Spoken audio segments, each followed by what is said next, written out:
Trending ngayon, uy, dyan sa Twitter o sa X, ka-coffee, no? Ang hashtag never again daw.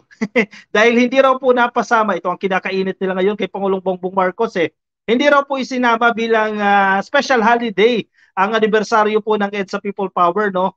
Itong Pebrero, nagagalit sila ngayon sa administrasyon ni Pangulong Bongbong Marcos kasi tila kinakalimutan daw ang kasaysayan. Bakit hindi ito dineklarang holiday? Yan, pinatrending nila yan itong announcement na ito. Kasi ang Malacanang, naglabas na po sila ng listahan, no, ng mga holiday sa 2024 para mapaghandaan na itong mga, may mga lakad ba kayo sa 2024, makapag-book na kayo ka-coffee ng ticket at kung ano man yan, inilabas na po nila ang listahan na yan. Pero syempre, yung iba hindi ito nagustuhan at nagagalit ngayon sa ating administrasyon. Never again, yung pinatrending na naman nila sa Twitter o sa X, no.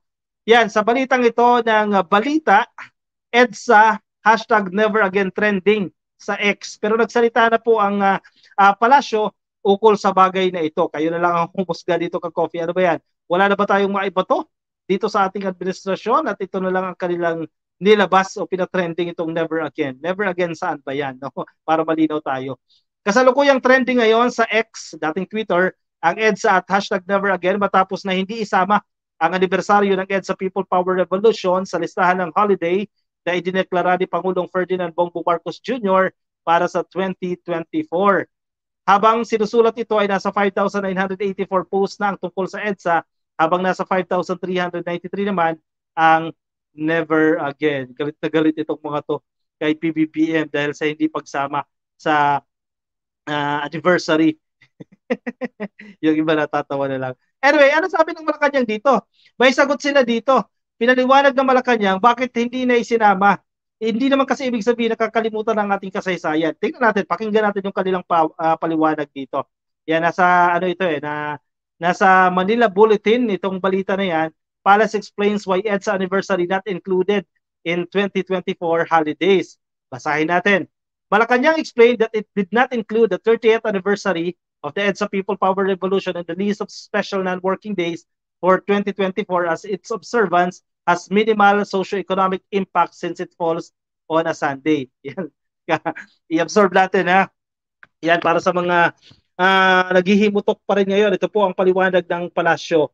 Hindi na raw po nila sinama yan sa listahan dahil yung paggunita dito, yung observance dito sa EDSA People Power Revolution, anibersaryo ng EDSA People Power Revolution, minimal lang po o maliit lang po yung impact nito sa ating ekonomiya dahil ito naman po ay Sunday.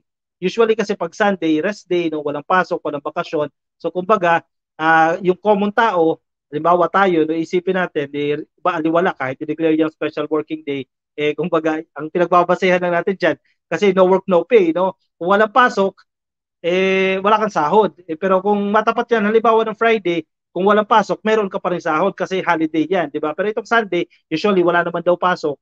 So yan yung naging main argument dito ng palasyo. Bakit hindi nila isinama yan?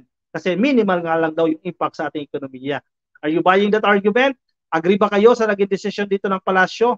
Sige, ilagay dyan sa ating comment section. Tingnan natin ang reaksyon ng opinion ng taong bayan dito kasi pinatrending nila ito eh. The Office of the President said this after it released Friday Proclamation number 368, identifying the regular holidays and non-working days for 2024.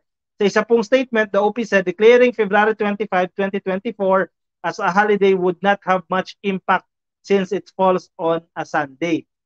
Yung iba sinasabi, bakit yung iba Sabado dineclare na holiday? Magkaiba po ang Sabado-Linggo. Yan ang kanilang ina-argument dito. There is a minimal socio-economic impact in declaring such a day as a special non-working holiday since it coincides with the rest day for most workers or laborers, according dito sa isang statement na ito. Despite this, OP said it respects the commemoration of the historic event. Yan ha. Nire-respeto pa rin po ng Office of the Vice President yung paggunita sa EDSA People Power Revolution. Kaya wag po kayong mangamba. Hindi po yan binubura sa kasaysayan. Base sa statement na ito, nire-respeto pa rin ang paggunita ng EDSA People Power Revolution. Bagamat hindi ito dineklara bilang special holiday. Marami tayong mga events na hindi rin dineklara bilang special holiday pero hindi ibig sabihin na kinakalimutan na natin itong events na ito. The Office of the President maintains the respect for the commemoration of the EDSA People Power Revolution. Totoo naman, marami din talaga tayong natutunan dito sa celebration sa event na ito, no? And we have to commemorate. No law requires the EDSA People Power Revolution anniversary to be declared a special non-working holiday. However, proclamations over the years have declared it as such to commemorate the return of the country's democracy. Walang batas, walang nilalabag na batas ang hindi pagdeklara dahil wala kang batas na nagsasabing dapat ito ideklara. Pero naging common practice na ideklara o magkaroon ng proklamasyon na gagawin itong special non-working holiday. This year, the 37th anniversary of the EDSA People Power Revolution fell on a Saturday, prompting President Marcos to move it to Friday, February 24, citing holiday economics. However, this was announced on February 23. Yan, dineklara naman ngayong taon, pero next year kasi, Sunday, hindi naman ito dineklara. So, ang punto nila, sana nilipat na lang din. Tulad ng ginawa this year, no? Nilipat na lang din, ginawang Sabado or ginawang Friday para ma-declare yan as a holiday. Ano sa tingin ninyo, Ka-Coffee? Sige, ilagay dyan sa ating comment section, no? Sabi ni Baybayan Sally, agree. Useless naman yan. Ang celebration daw ng EDSA People Power Revolution. Never again to dilawan, nagpabagsak sa Pilipinas. Ano bang meron sa EDSA Salutes na yan? Sabi ni RC Oblaret. Engineer Rodolfo Reyes, Ka-Coffee. Wala. Sabi ni Engineer dito. Bakit ba natin isi-celebrate ang EDSA Revolution? Ibig sabihin, ay pumapanig tayo sa taong hindi naniniwala sa demokrasya. Taliwas sa kanila na sila daw ay nagbalik sa demokrasya. Jelly, dapat nga hindi na sine-celebrate yan, naging kalbaryo lang ng Pilipinas ang EDSA na yan. And yung position naman ng OP dito, irerespeto pa rin, Ka-Coffee, yung commemoration dyan. Ibig sabihin, ang irerespeto, wag bastusin. No? Kung hindi man ipag-celebrate yan, halimbawa ng isang grupo, we have to respect. No? Wag natin bastusin. Yan naman ang punto ng OP dito. Kung meron sila, may mga foundation po na mag-organize ng event in celebration of the EDSA People Power Revolution anniversary, we have to respect them. Diba? Yan ang side ng OP. Ang commemoration niyan, irespeto pa rin.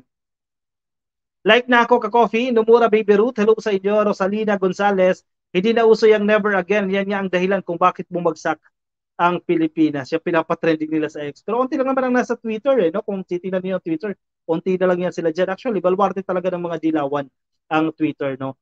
Tama, Engineer Reyes, feeling na siya pa rin ang presidente ng Pilipinas. Lusaw na ang never again nila, move on na.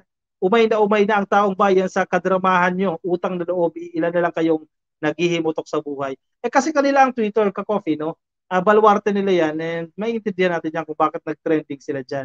Binomonitor din natin yan noon pero nag-stop na tayo dyan sa pag-monitor kasi puro sila ang nandiyan Kumbaga, baluarte nila yan Bahay nila yan. Mayet, Maming, hello sa inyo, happy viewing. Imelda Angeles Buena, good evening po sa inyo, Ka-Coffee, no? Kay Eliseo Chris, Elesion Tabila, sa Facebook nakikinig sa atin. Kay Fedwin Tandog, shoutout po sa inyo. Kay Junibert Bores, shoutout din po nakikinig sa atin nandiyan dyan sa Facebook. Si Daisy Tabog, si Goggles Motovlog, shoutout po sa inyo. Yellow CPP-NPA ang nanalo noong EDSA, hindi ang Pilipino, sabi ni Ernia Simbulan Kakadindin. Anyway, sige. Ka-Coffee, marami pa rin tayong viewers nandiyan sa Facebook pero hindi pa rin po naka-follow, hindi pa naka-like. Make sure na naka-follow na kayo. Click lang po yung follow, click lang po yung like. At kung nasa YouTube po kayo, i-click lang po ang subscribe. Alright?